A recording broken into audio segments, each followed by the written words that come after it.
Hello student, कैसे हैं आप? आई होप आप स्वस्थ होंगे, मस्त होंगे, व्यस्त होंगे, अपना काम कर रहे होंगे।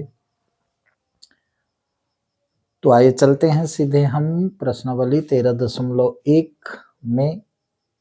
आपको मैंने एक दो क्वेश्चन बताया और प्रश्नावली 13.1 में माध्य कैसे निकाला जाता है इसके बारे में बताया गया है। इससे संबंधित प्रश्न है। माध्य निकालने की, माध्य फाइंड करने की 3 विधियां हैं। आपको मैंने बताया पहला प्रत्यक्ष विधि, यानी कि x bar equal to sigma F I X I upon sigma F. Sigma मैंने बताया योग से मतलब समेशन। प्रत्यक्ष विधि पहली विधि माध्य ज्ञात करने की। दूसरी विधि है कल्पित माध्य विधि, जिसको कहते हैं एज्यूम मीन मेथड इंग्लिश में। अब तीसरी विधि स्टेप डिविएशन मेथड, जिसको हिंदी में कहा गया पग विचलन विधि। विचलन शब्द से आप समझ लें कि जो हम कल्पित माध्य मानते हैं तो वो माध्य अन्य वर्गों से, अन्य आंकड़ों से कितना दूर है, उसका फैलाव कितना है, उसका डिफरेंस अंतर कितना है, इसको कहते हैं विचलन। तो पग विचलन विधि विचलन से रिलेटेड है, जिसको हम डी से डिनोट करते हैं, राइट। इसके बाद फिर हम पग विचलन विधि में एक नई सारणी यू आई फाइंड कर लेते हैं, जिसमें जो विचलन है उसी विचलन को हम h, अब यहाँ h क्या है, h वर्गों का अंतर है। h माने हाइट, तो हाइट से तात्पर्य क्या कि 50 52, इसमें 2 का अंतर है, इसी को हम h कहते हैं, ठीक है। यानी कि निचले वर्ग और ऊपरी वर्ग के बीच डिफरेंस क्या है, क्लास इंटरवल में इंग्लिश में कहें तो अंतर कितना है, ये h कहते हैं उसको। a assume mean.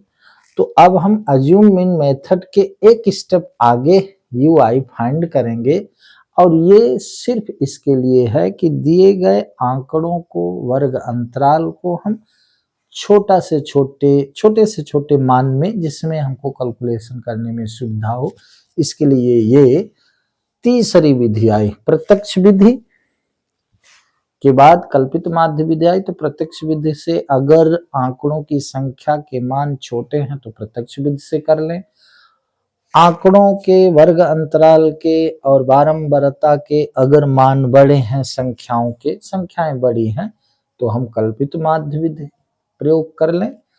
और फिर चाहें तो पग विचलन विधि भी हम प्रयोग कर सकते हैं। पग से तात्पर्य स्टेप से, विचलन यानी फैलाव, ठीक है। तो यहाँ इस प्रश्न में, प्रश्न क्रमांक 5 अक्सर बच्चे क्लास में पूछते हैं। यहाँ जो वर्ग अंतराल दिया है, क्लास इंटरवल दिया है, इसमें एक अंतर है 50 से 52, फिर 52 के बाद ये 53 आ गया, जबकि कंटिन्यूअस लगातार जो होता है 50 से 52, फिर 52 से 55, फिर इस तरह से, ठीक है। तो इसमें एक का डिफरेंस है, 52 एक 53, 53 में 52 गया, एक आया, तो एक का डिफरेंस जो है, तो इसको हम कैसे कंटिन्यूअस लगातार वर्ग अंतराल बनाएं, इस प्रश्न में ये समझना जरूरी है। अगर ये प्रश्न परीक्षा में आता है, इस प्रकार के कोई प्रश्न आते हैं, तो आप इसको समझें, ठीक है। चूंकि एक अंतर आ रहा है तो एक को 2 से डिवाइड करेंगे। वर्ग अंतराल 2 होता है, निचली सीमा और ऊपरी सीमा, तो एक को 2 से हमने डिवाइड किया तो 0.5 यानी आधा आया, 0.5। उस 0.5 को निचले वाले में 0.5 घटा देना है, और अपर जो क्लास है उसमें 0.5 जोड़ देना है। तो इस तरह से कंटीन्यूअस वर्ग अंतराल बन जाएगा, इसको समझिएगा। 0.5 कहाँ हमने पाया, चूंकि 53 ऋण 52 बराबर 1 होता है, तो 1 को 2 में डिवाइड कर दें, तो 1 को 2 से डिवाइड करेंगे तो 0.5 आएगा।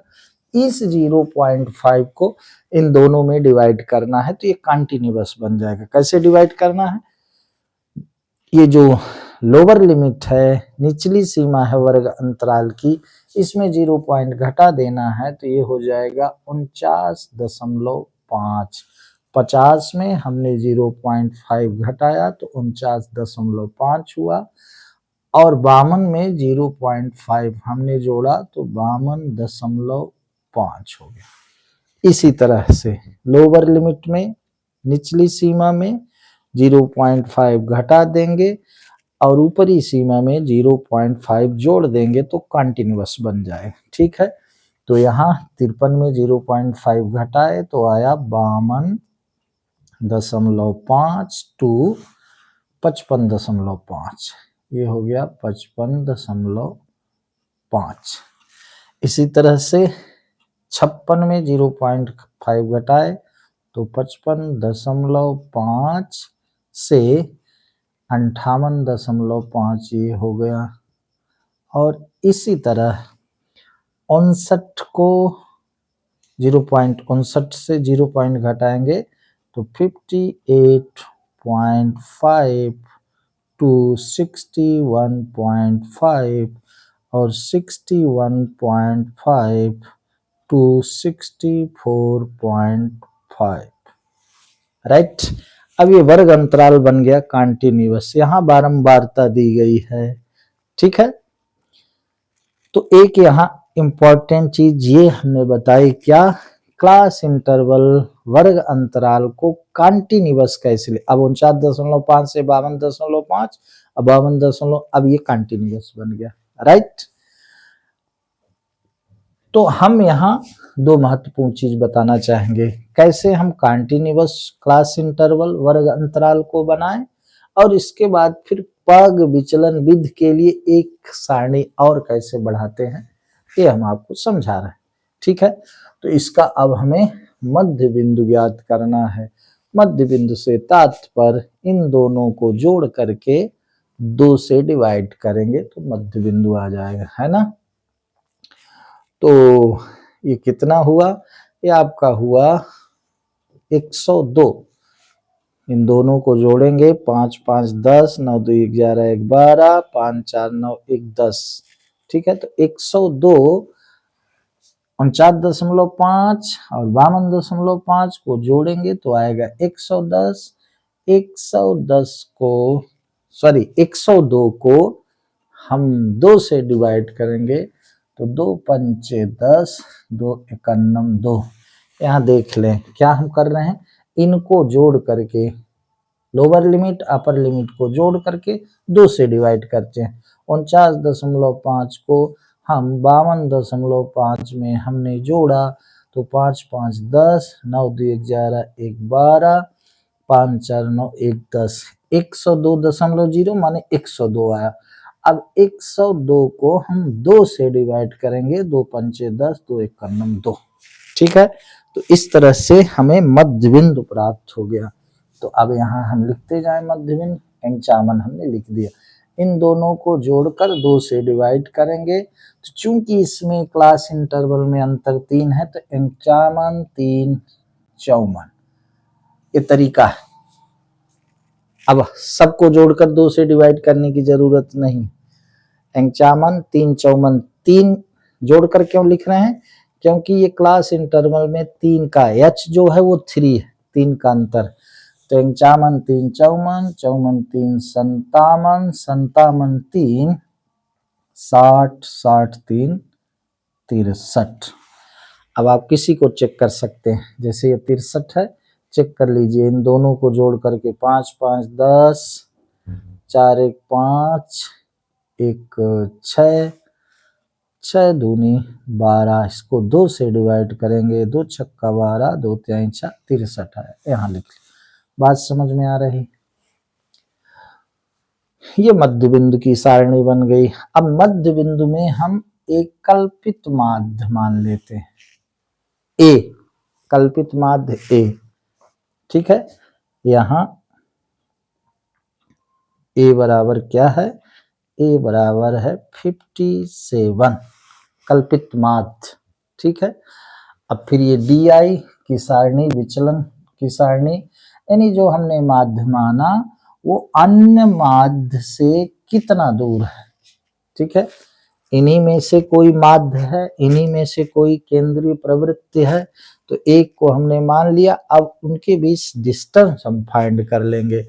तो आप देखें 51 माइनस ए, xi माइनस ए माने 51 माइनस 57, 51 माइनस 57 इक्वल टू -6, तो यहाँ -6, तो फिर ये 54 3 57, तो यहाँ -3, और 57 में 57 तो 0, और 60 में 57 घटा तो 3, और 63 में 57 घटा तो कितना आया 6, राइट। 57 3 60 3 63, ये 6 आ गया, राइट। ये हमने गोला क्यों किया, ये हमने माना कल्पित माध्य ए बराबर 57, ठीक है। अब आगे देखिए, अब UI क्या है, कल्पित माध्य जो आया उसको H से डिवाइड करना है। xi माइनस ए 6 आया, 6 माइनस 6 अपान H क्या है 3, ये 3 कहाँ से आया, 49.5 और 52.5 में अंतर कितना, वर्ग अंतराल में ये अंतर कितना है, निचली सीमा ऊपरी सीमा से, तो यहाँ H बराबर क्या है 3 है। 3 समझ गए कहाँ आया, 52.5 में 49.5 घटाएंगे 3 आएगा, 55.5 में 52.5 घटाएंगे 3 आएगा, इसी को H कहते हैं डिस्टेंस, यहाँ H बराबर 3, ठीक है। तो xi माइनस ए अपान 3, यानी इन सभी को 3 से डिवाइड कर देना है, H से डिवाइड कर देना है इस फार्मूले के अनुसार। तो 3 दूनी 6, यहाँ -2, यहाँ -1, यहाँ 0, 3/3 तो 1, 6/3 तो 3 दूनी 6, राइट। अब एक और हम यहाँ सारणी बना लेंगे, वो सारणी आपकी होगी किसकी, FI UI, UI FI, ठीक है, या कि FI UI, UI FI, ठीक है। यानी कि इस बारंबारता को UI से मल्टीप्लाई करना, ठीक है। तो 15 दूना 30 ऋण 30, राइट।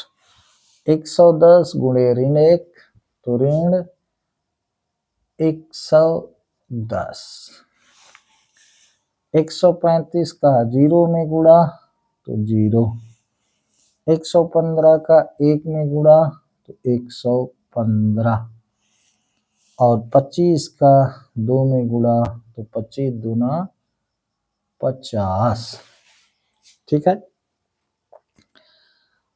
तो अब हम यहाँ ज्ञात कर लेंगे क्या, sigma UI FI equal to, sigma माने इसका जोड़, ठीक है। तो आप देखें ये ऋण ऋण जुड़ेगा तो 140 आएगा, ये जुड़ेगा तो 50 10 60 5 65, तो 165 ऋण 140, तो आपका आ गया सिग्मा FI UI, चाहे UI FI लिखें, इजकल टू कितना आ गया आपका 25। ये ध्यान देने की बात, यहाँ सिग्मा FI कैलकुलेट कर लें, 5 5 10 15 5 20, 2 2 4 1 5 3 8 2 10, 10 हासिल के 1 1 2 1 3 1 4, ये आया आपका 400, ठीक है। अब सीधा सा हम क्या लगा देंगे, अब सीधा सा हम लगा देंगे फार्मूला, ठीक है। फार्मूला क्या है, चूंकि X bar is equal to क्या, A plus H into sigma F I U I upon sigma F I, ये ठीक है।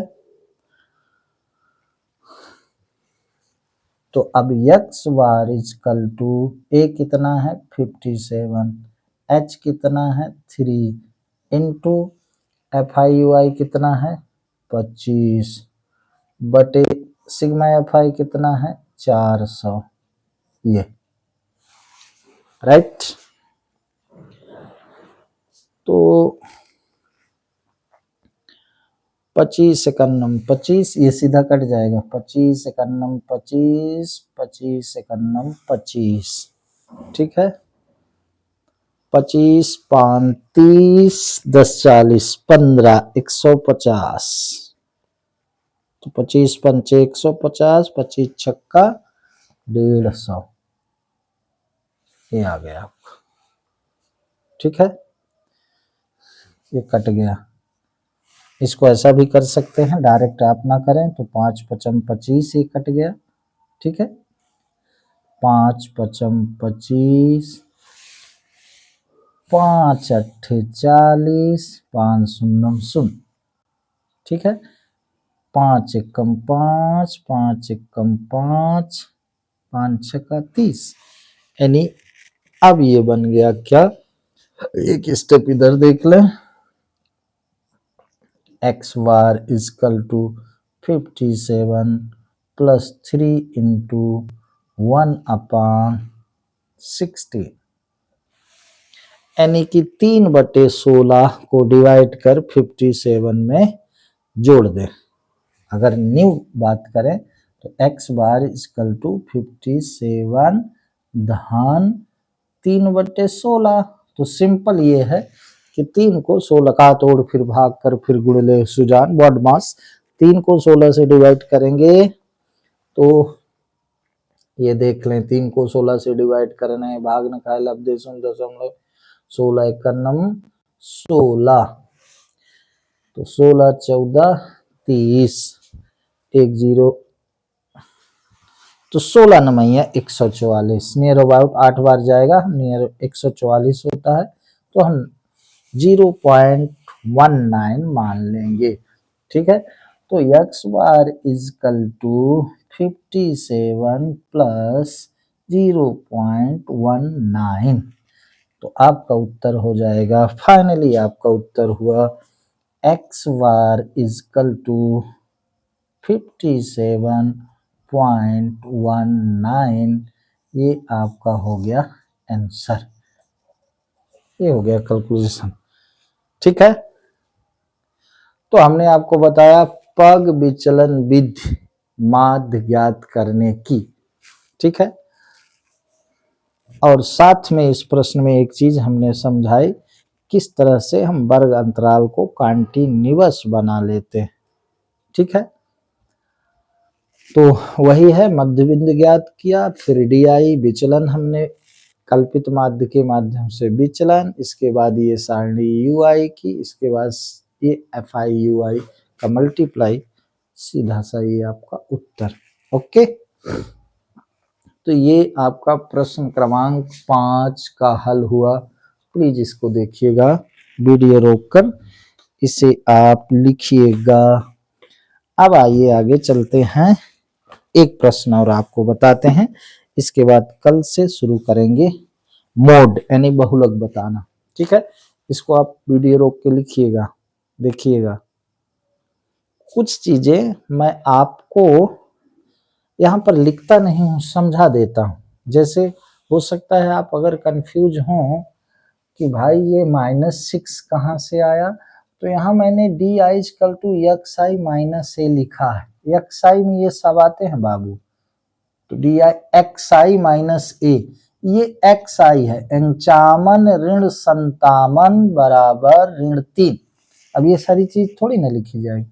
फिर 54 ऋण 57 बराबर ऋण 6, फिर 57 ऋण 57 बराबर 0, ठीक है।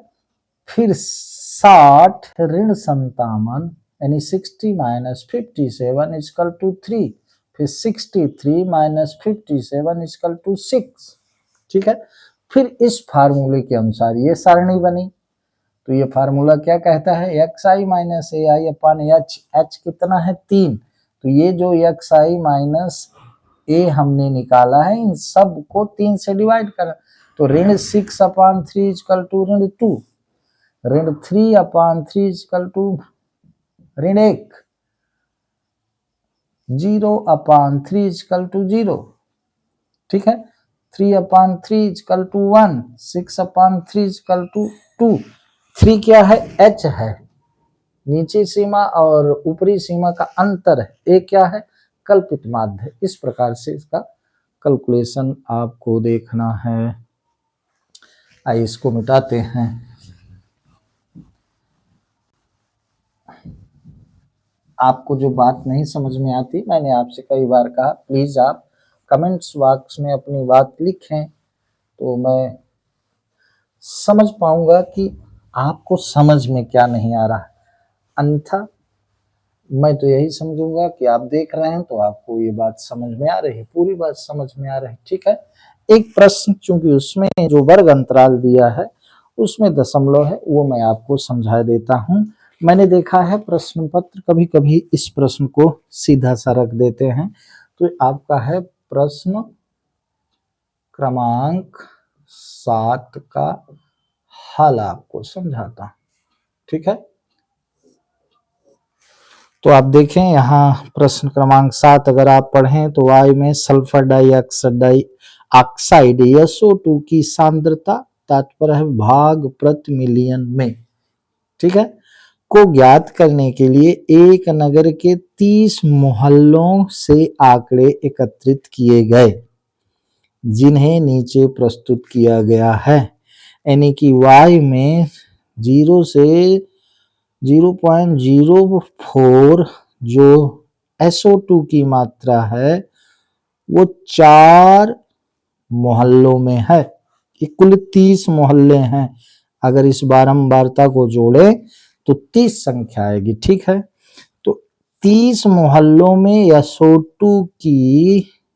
SO2 गैस की वायु में कितनी मात्रा है इसका सर्वेक्षण किया गया, तो बताया गया कि 4 मोहल्ले में 0 से 0.04 तक, फिर 9 मोहल्ले में 0.08 से 0.04 से 0.08 तक, इस तरह इसके आंकड़े दिए गए हैं। हमें माध्य ज्ञात करना है कि वायु में SO2 की सांद्रता की मात्रा क्या है, ये हमें फाइंड करना है। आइए फटाक से हम बना लेते हैं सारणी। SO2 की सांद्रता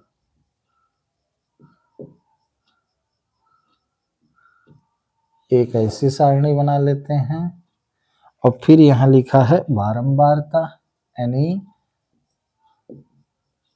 FI,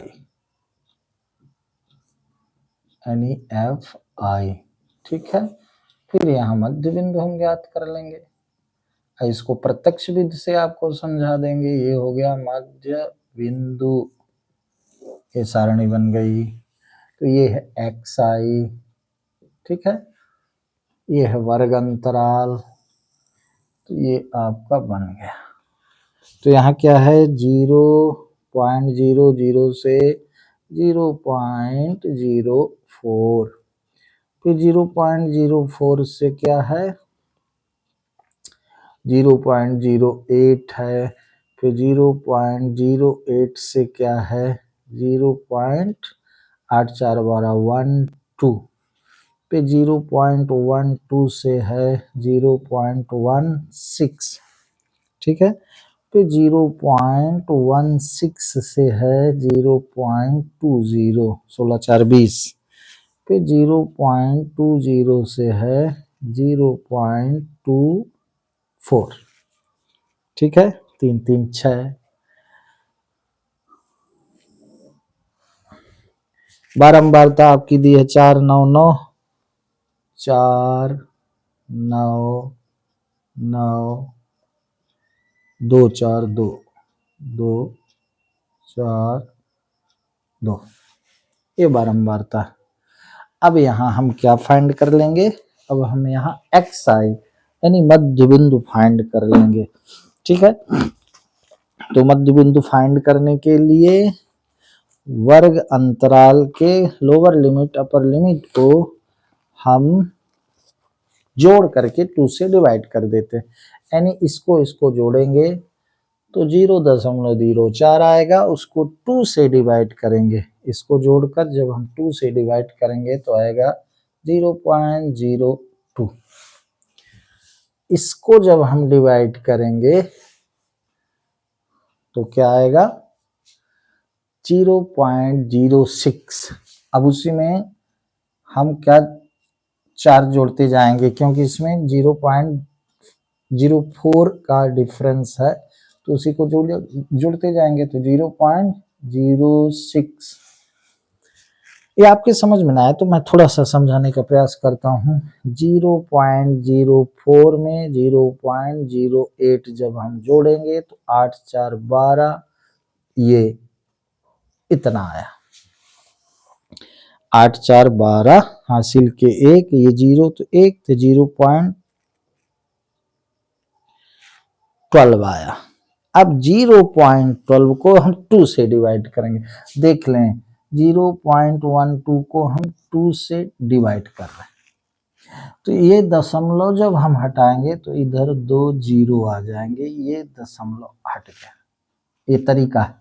अब हम 12 को 200 से डिवाइड कर रहे हैं, भाग न खाए लब्धे सुन, दशमलव लगा के 0।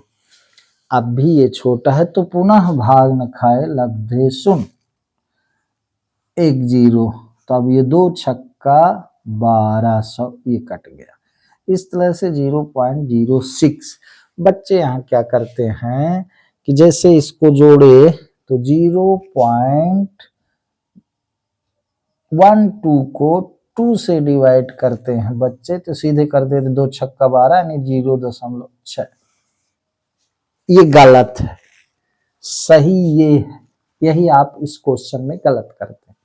ठीक है, क्योंकि स्टैटिक्स में वही जोड़ घटाना है, गुणा भाग, तो 0.06 आएगा। जब 0.04 को 0.08 से जोड़ेंगे तो 0.12 आएगा, और 0.12 को जब 2 से आप डिवाइड करोगे तो 0.6 ना आके 0.06 आएगा। ये आप गलत करते हैं, यही ये गलती होती। ठीक है, इसके बाद अब इसी में हम 4 जोड़ते जाएंगे तो ये हो जाएगा 0. अब इसमें 4 जोड़ेंगे तो 1 0 हो जाएगा। ठीक है, इसको जोड़ेंगे 12 8 20 तो 0.20। ठीक है, 16 12 18 यानी 0.28, तो ये हो जाएगा 0.14। 0.16 0.20 जोड़ेंगे तो कितना हो जाएगा 0.30, तो यहाँ आ जाएगा, उसको डिवाइड करेंगे 14 4 18, फिर इसमें 18 में 4 जोड़ेंगे, 18 में 4 जोड़ेंगे। अगर आप इसको समझ नहीं पा रहे, मैं कह रहा हूँ 0.18 में 0.04 जोड़ेंगे। 18 4 तो ऐसे 22 होता है, लेकिन ये पॉइंट आप समझते होंगे। ठीक है, तो ये हो जाएगा 2 2। ठीक है, अब मुझे तो लगता है कि कैलकुलेशन ये सरल है भाई, मैंने बताया। अब जैसे 0.20 इसको जोड़ के देखें, 0.20 0.24 जब हम जोड़े तो आया 0.44। ठीक है, अब इसको जब हम 2 से डिवाइड करेंगे, जब इसको हम 2 से डिवाइड करेंगे, किसको 0.44 को जब हम 2 से डिवाइड करेंगे तो अगर आप समझते हैं तो ठीक है डायरेक्ट, लेकिन यहाँ दशमलव के इधर 2 अंक हैं तो 2 ठे 0, अब ये हट गया, ये नियम है। अब देखिए हम 44 को 200 से डिवाइड कर रहे हैं, भाग न खाए लब्धे सुन, दशमलव लगा के 1 ठो 0, ठीक है। तो कितने बार जाएगा? 2 बार, तो 2 शून्य शून्य, 2 2 दूनी 4, ये आ गया, फिर एक 0 आया, फिर 2 बार जाएगा, यानी कि 0.44 को हम 2 से डिवाइड करेंगे तो 0.22 आएगा। एक सारणी इसके आगे और बना लेंगे। अब हम ये प्रत्यक्ष विधि से आपको समझा रहे हैं, तो ये हो जाएगा FI/XI, यानी उसका मल्टीप्लाई, FI/XI का मल्टीप्लाई। तो 4 दूनी 8, यानी कि 0.08, 9 छक्का 54, यानी कि 0.54, 10 नमाई 90, यानी 0.90, 14 दूनी 28, यानी 0.28, 18 चौक 72, यानी 0.72, अब 22 दूनी 44, यानी 0.44, ठीक है। अब बस प्रत्यक्ष विधि हम लगा रहे हैं, तो इसमें सीधा सा formula x bar equal to sigma FI/XI upon sigma F, लेकिन यहाँ हम लिखेंगे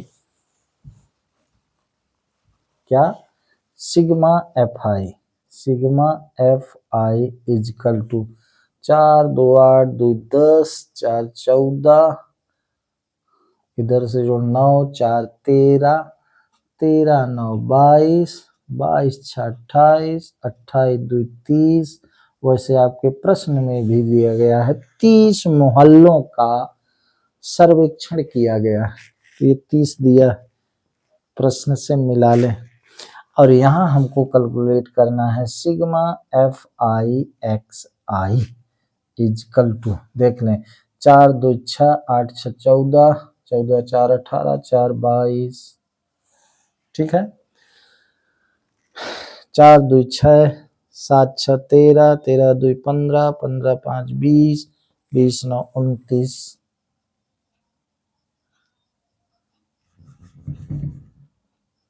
29 दशमलव कितने अंक बाद लगना है? 2 अंक बाद, ठीक है। अब क्या करेंगे? अतः x bar equal to, x bar मतलब माध्य, mean, sigma FI/XI upon sigma FI, ठीक है। आगे चल लें, तो x बार इक्वल टू, इसी को वैल्यू रखें, 2.92 बटे 30, इसी को आगे कैलकुलेट कर लें, तो 292 बटे 3000, कहाँ से आया भाई? ये दशमलव के इधर 2 अंक हैं, तो 30 के आगे हमने 2 ठे 0 रख लिए, इसी को डिवाइड कर दें, वो आपका उत्तर होगा। तो डिवाइड कैसे करेंगे? 292, 3000 से हम डिवाइड करेंगे, भाग न खाए लब्धे सुन, दशमलव लगा के 1 ठो 0, ठीक है। 3 नमा, भाग न खाए लब्धे सुन, दशमलव लगा के 3 नमा 27, ये आया आपका 27, 0 2 9 में 7 गए 2 कट गया, फिर 1 ठो 0, ठीक है ना।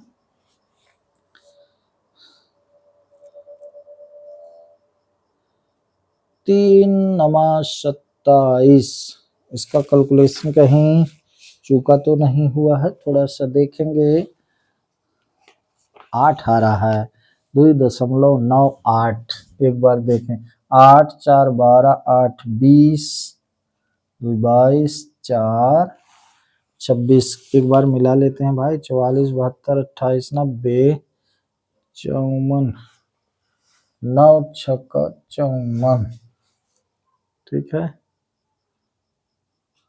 96 54, हाँ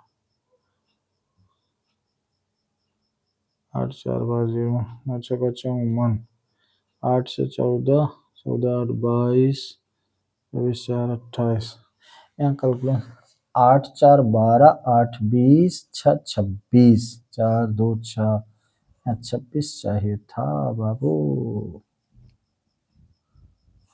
26 4 2 6, 7 6 13, 13 2 15, 15 5 20, 9 29, 2.96, 2.96, 96, तो यहाँ आना चाहिए 6, तो यहाँ आना चाहिए 6। अब देखें 3 9 27, एक ज्यादा हो जाता है, ठीक है, लेकिन इतना हम 8 बार ना ले जाकर इसको 9 बार लिख देंगे, तो कुल मिला के आपका जो आंसर आया वो आया 0.99, ठीक है, आपका हो गया x bar equal to 0.99, this is answer, ठीक है। तो इस तरह से मैंने आपको बताया कि ये जो प्रश्न है, इस प्रश्न को कभी कभी दे दिया जाता है। तो बाघ ने खाए लब्धे सुन दशमलव लगा के 0, एक चीज मैंने गलत किया यार, देखो कभी कभी ऐसा हो जाता है, इसको आप देखें प्लीज, मैं चूक गया, सो सॉरी।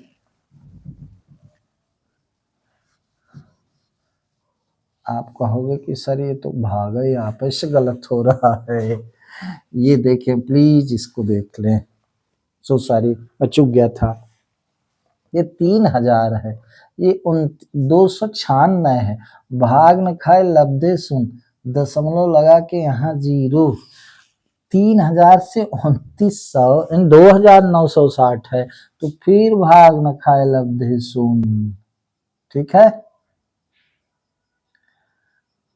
1 0 आगे आया। अब ये जाएगा 9 त्रिक 27, अब ये 9 त्रिक 27,000, सो सॉरी, तो बड़ी बड़ी चूक कर 0 0 6 2, ये अब फिर एक 0 आएगा, तो इसको नियर अबाउट 39 जा हम मान लेंगे 27,000, ये 26 है, एक हम मान लेंगे, तो हमारा उत्तर आया 0.099, ये हमारा उत्तर हो। अब देखिए यही चूक है, हमसे चूक हो गई, हमसे भी चूक होती है, नो, इसमें कोई शंका नहीं, हम भी चूकते हैं, लेकिन मैं आपको ये बताना चाहता हूं कि ये प्रश्न कभी कभी परीक्षा में दे देता है, तो इसमें पॉइंट है, तो देखो अभी मैं पॉइंट में चूक रहा था, तो इसको अगर आपने 0.99 लिख दिया तो बहुत अंतर हो गया, 0.099 ये उत्तर है, ठीक है। तो अभी मैंने यहाँ चूक कर दी थी, तो इसी को बड़ी सावधानी पूर्वक करना है, ठीक ठीक। पहला तो यहाँ कैलकुलेशन में 8 4 12 8 20 6 26 हासिल के 2, तो यहाँ मैंने 2 लिख दिया था, ठीक है। तो ये एक बार आप और देखिएगा। तो प्यारे बच्चों, आज बस इतना ही, 2 सवाल आप देखें, कल अगले वीडियो में आपको मैं समझाऊंगा क्या बहुलक मोड कैसे फाइंड करते हैं, सबसे सरल मोड ही है, तो उसको कल देखते हैं।